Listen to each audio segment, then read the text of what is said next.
For taking the time to be here, and you'll hear from the folks to my left and the right in a moment, and I'm grateful for their presence and their hard work over the course of a number of years. We're here to talk about some of the efforts that have been underway since 2019 that were accelerated in early 2023 and continue throughout the state of California as it relates to crime suppression and partnerships that have been supported by local law enforcement in coordination and collaboration with the California Highway Patrol, the Department of Justice, and of course members of the Cal Guard.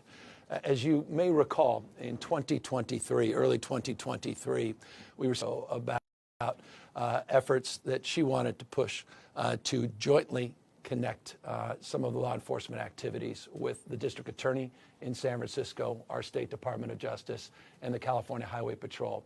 We announced that operation that included Cal Guard, included JAGs to help with prosecution in partnership with the city and county of San Francisco. You may recall the early success of those efforts. There were 6,200 citations.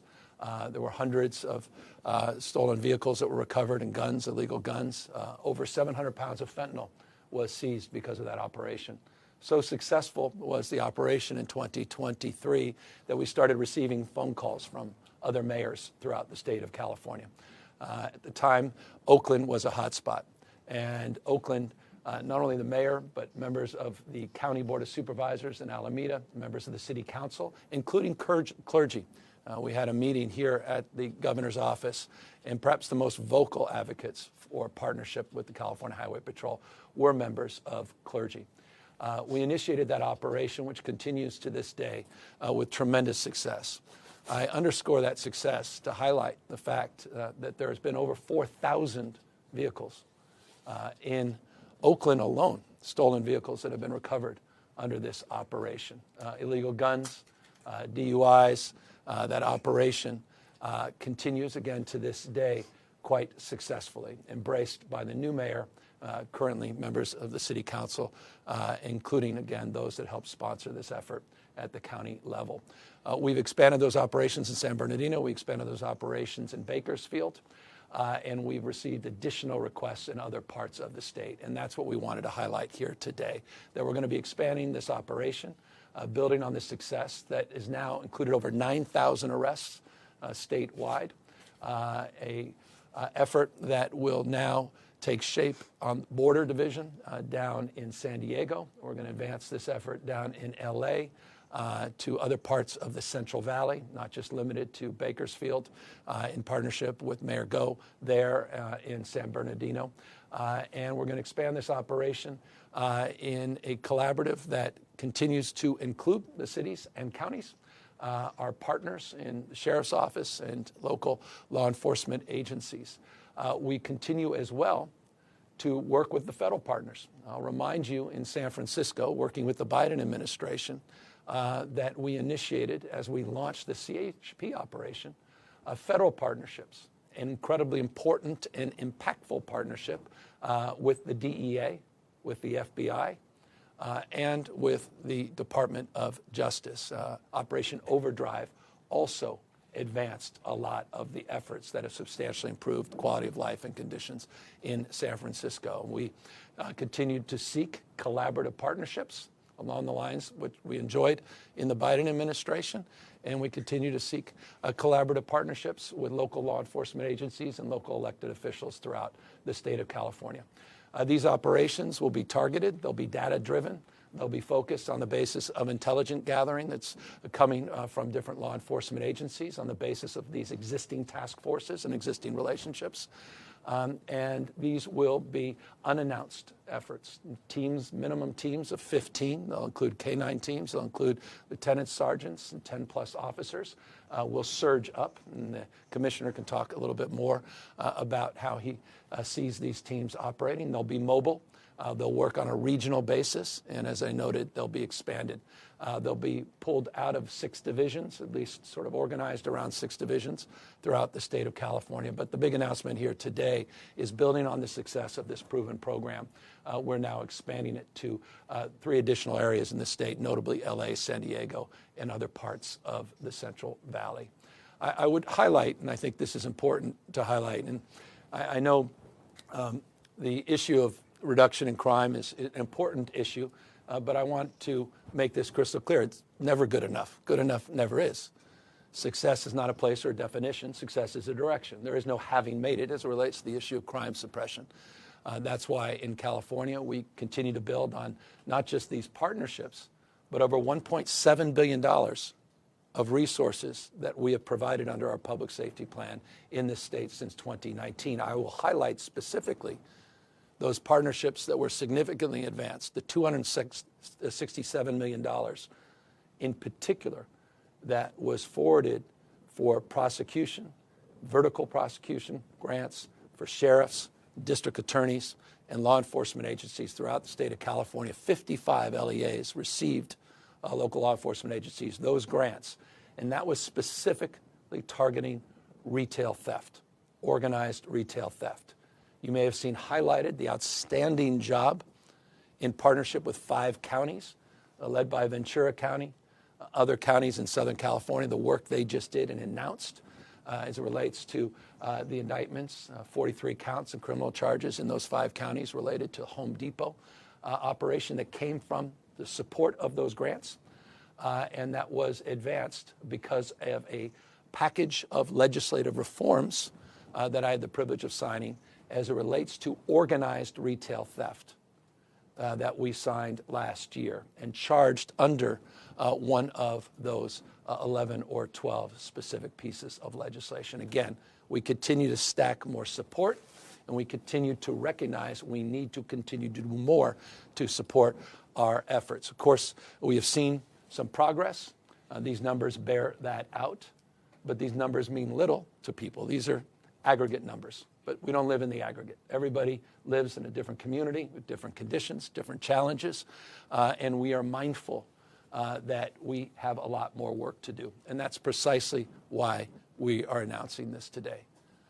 I would rather be remiss if I did not comment on some of the activities as it relates to the National Guard at the federal level before I turn it over to the Commissioner and the Secretary. I am mindful, and I hope you are mindful, that any hour, any day, Justice Breyer will come out with a decision on posse comitatus. It will be the first district federal court judge in the country to adjudicate the facts on the basis of depositions that we had and hearings that we had a few weeks ago in federal court, where we deposed members of the Trump administration, Border Patrol, and the military as it relates to their operations in the state of California. I think its consequences will be profound and far-reaching. We're waiting to see that decision, and we're waiting to reflect on the impact of that decision, not just here in the state of California, but the prospects, I imagine, if we're successful in our efforts in highlighting our concerns around posse comitatus, that it will find its way into the appellate court, and the impacts, of course, that could be felt as it relates to the determination of that court on the broader western part of the United States. So our mind is fixed on an issue that remains a top priority and focus for all of us. We're not naive about the challenges that continue to plague our communities throughout the state of California, and we've every Tuesday provided you the information. And I'll close on this. Many of you reported on it. Some I would encourage to take a look. But every Tuesday we highlight our what we refer to, forgive the vernacular, Takedown Tuesdays, and we highlight the progress of these existing efforts. We'll continue to do so in a transparent and forthright way, as we have over the course of the last few years.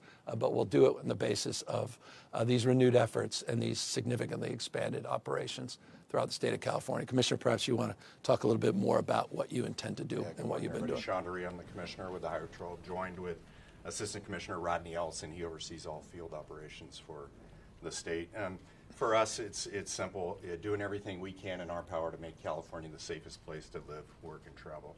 We are all Californians. We live in the communities that we serve, and we want to be out there serving the people of California. As the governor noted, we had the full-time crime suppression team in Oakland that has been extremely successful. And nobody knows that better than the people of Oakland, the communities of Oakland, who thank these officers every day for the work that they're going in there and doing. The numbers speak for themselves. We have part-time teams currently in Kern County. We have a part-time team currently in San Bernardino County. Our plan moving forward is to make those teams full-time, bifurcate the team in Kern County, service Fresno, open a team in the Sacramento region, open up a team in Los Angeles, and open up a full-time team in San Diego. These teams, as the governor noted, will range in size from a floor-level buy-in from 12 to 15 officers. Those numbers will grow depending on the size and scope of the operation and the need of the community that we're working with. We're very grateful, and I want to recognize our partners with the local allied agencies. Many of them have reached out to us and asked us for this help. We look forward to partnering with them. We look forward to serving the specific needs of the communities, whether that's open-air drug markets, whether it's street racing, whether it's auto theft, drugs, whatever it is. Finally, I just want to thank the men and women. I want to make this distinction. The people that we put on these teams volunteer for these teams. They come from the communities. They take this very personal. I want to give a shout out to the men and women of the Highway Patrol. We set a goal this year to remove as many crime guns, illegal guns, from the streets that we can. The highest year we've had to date with the Highway Patrol hovered around 2,100.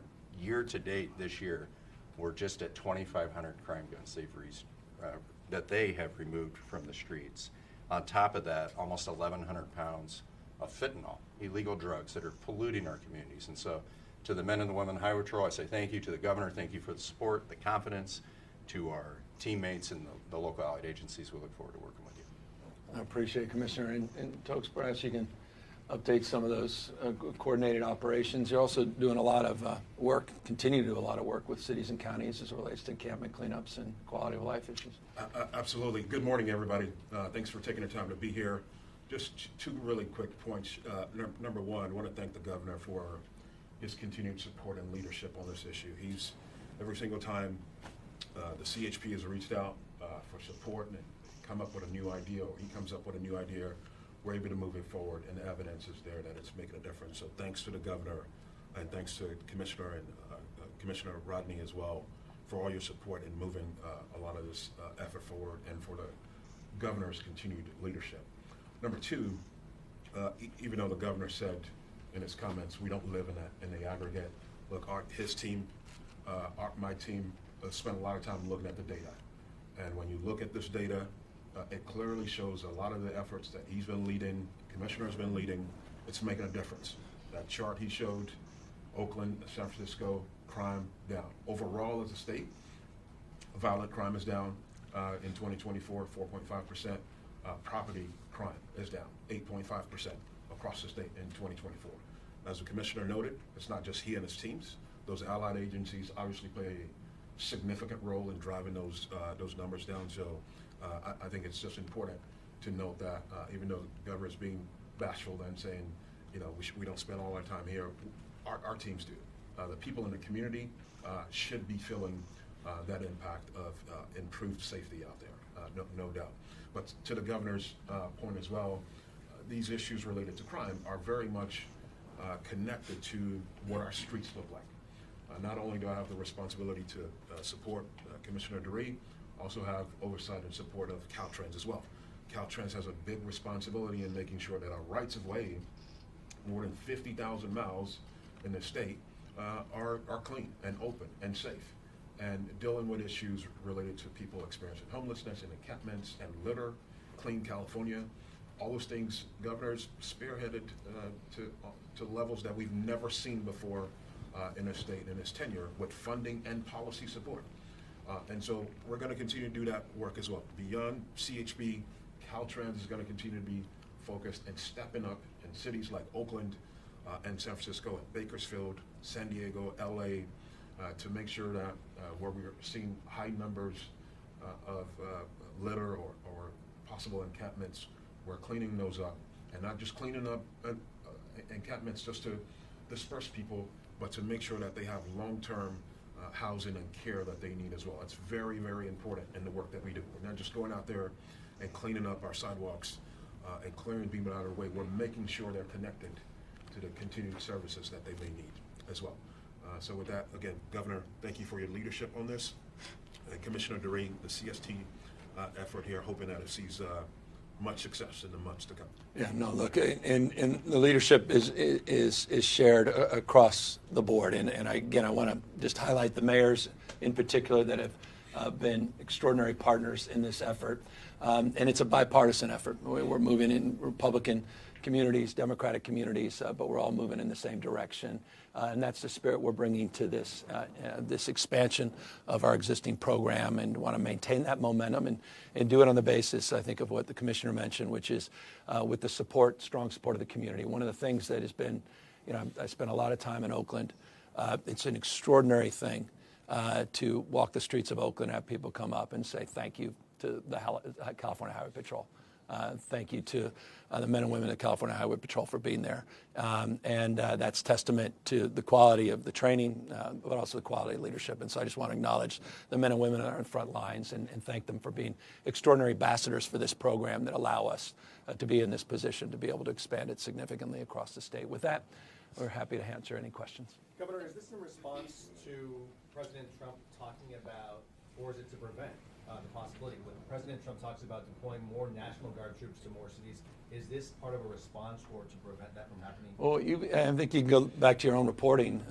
We've been pretty consistent with these kinds of announcements. We haven't necessarily invited you in to the horseshoe here to announce them. We've done it by paper. We do it every week. We're highlighting these things. I've had probably 9 or 10 press conferences on this topic over the course of the last few years. So we're not reacting or responding to anything, quite the contrary, with one caveat. The community wants to see more, and we are trying to be responsive to the people we serve. As it relates to the president in particular, he's doing things to people, not with people. It's a point of profound and consequential contrast. He's de facto militarizing American cities. That's why I led with the Breyer decision. We're waiting for the outcome of that. Could have profound implications in terms of his authority to militarize American cities.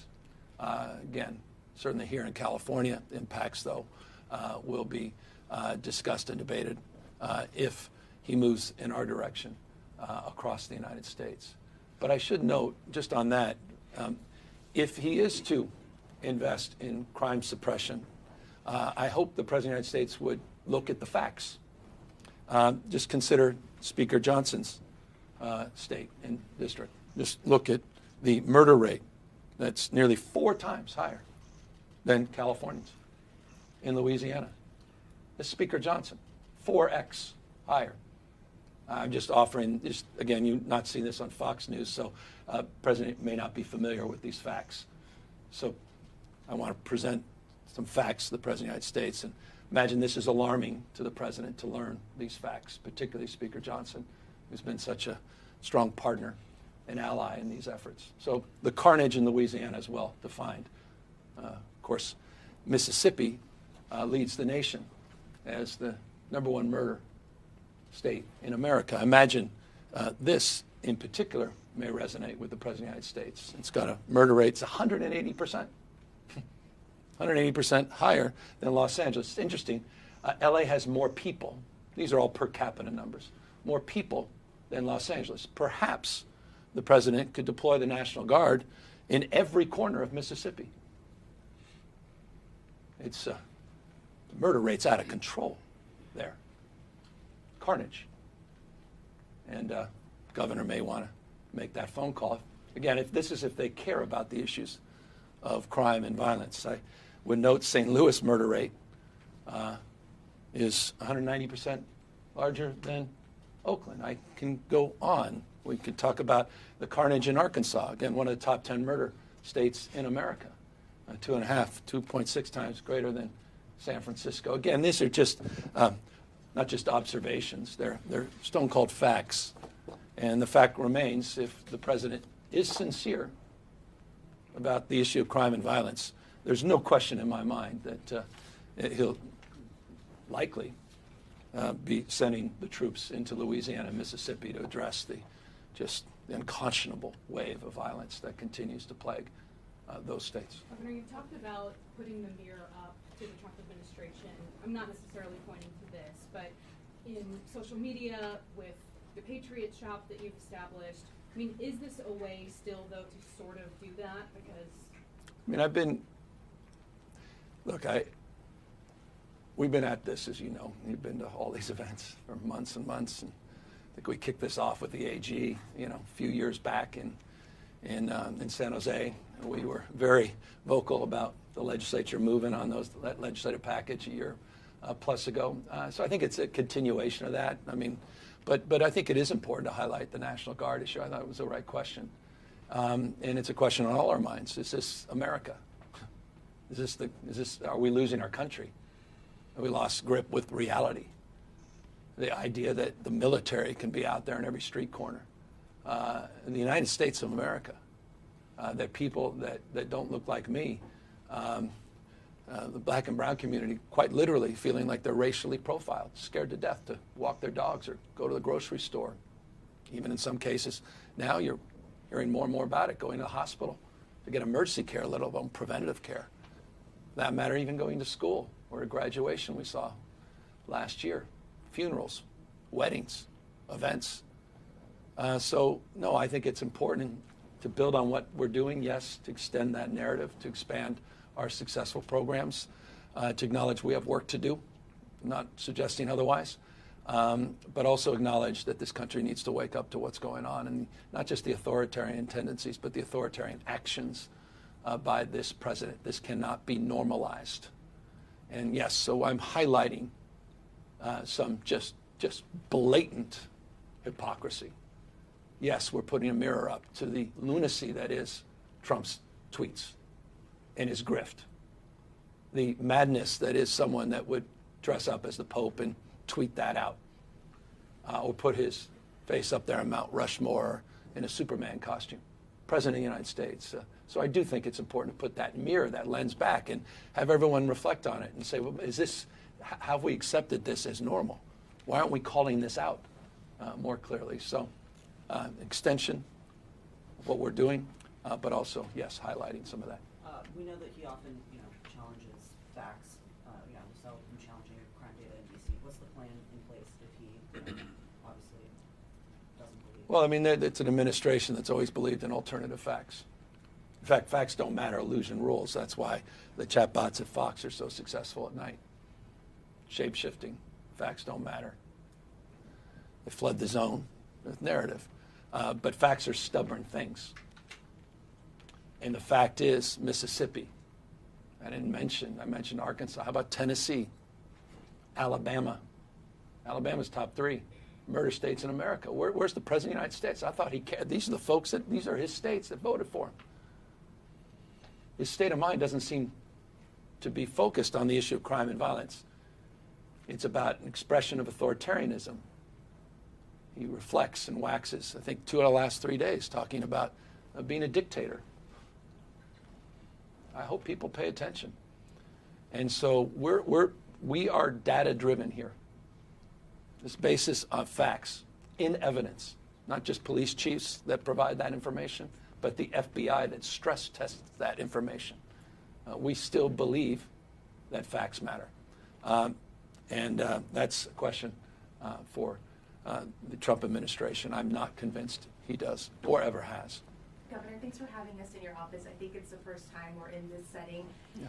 Speaking of mimicking, were you trying to resemble the Oval Office? And can you speak to this setting? I don't think this comes close, but I appreciate. What was behind it? You wanting to do it? No, we were going to go down to the second floor for all of you insiders. I've never been inspired by that place, so and so I thought it would be nice just to mix it up a little bit. And so talk to Izzy. He had a creative idea today, and thought it'd be nice to invite some. 1 or 2 of you have been here, and I think we created animus because others weren't invited in here. So we figured it would be easier to get everybody in. I have a question to your point about crime rates going down in some of these communities that you're deploying additional resources into. That's been an argument when it comes to where Trump has been deploying the National Guard in places where crime rates are actually going down, like places like DC. So how can you justify that? What's the reason for putting more resources and more law enforcement on the streets where communities might be seeing decreasing crime rates? Well, because, as I said, good enough never is.